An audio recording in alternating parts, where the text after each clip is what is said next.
This changes everything.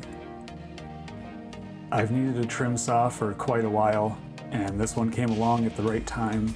Jared from Currently Rockhounding was getting rid of this one, upgrading his, I believe, and it came with aftermarket googly eyes, which really sealed the deal. And he gave it to me along with a bunch of saw blades, and all I had to do was give him some money. He also included a few extras like these lily pad thunder eggs. So I figured I'd cut those, test out the saw. This is one of those very cheap but very functional jingling blades from China that he did a review on quite a while ago in comparison with some of the other more expensive blades. I'm using water on the trim saw because I don't like having oil smell on me after just making one cut, and I can just dump out the water after use. It takes about 3/4 of a gallon to reach the appropriate level of the saw blade. Let's see what's inside this guy. Nice little hourglass shape agate.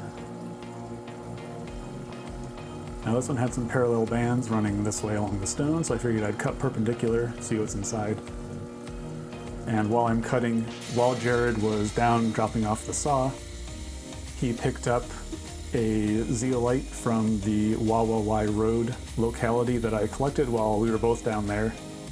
It was kind of the unusual blue-green one, and he took photos of it and identified it preliminarily, but reliably, I think, as clinoptilolite, which is a fairly common zeolite in the area. There's some beautiful little bands in that one.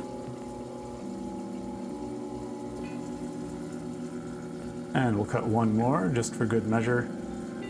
These cuts take, a minute and a half to, I think 2 minutes was the longest one, and I wasn't really trying to force it or go fast. Just getting a feel for how these blades and how the saw works. Jared also modified the splash guard to be a little bigger so it catches more water.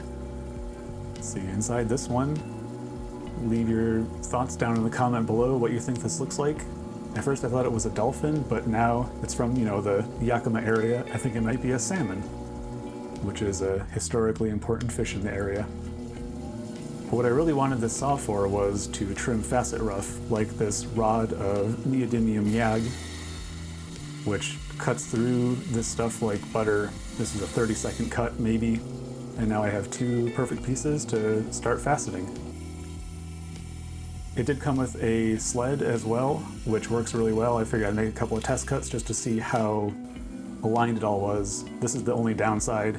Water collects on this thing like crazy and drips off the side, so I'll have to modify that somehow maybe. But the cuts were parallel, and all I have to do now is dump out the water and we're good to go. I'm gonna love this saw.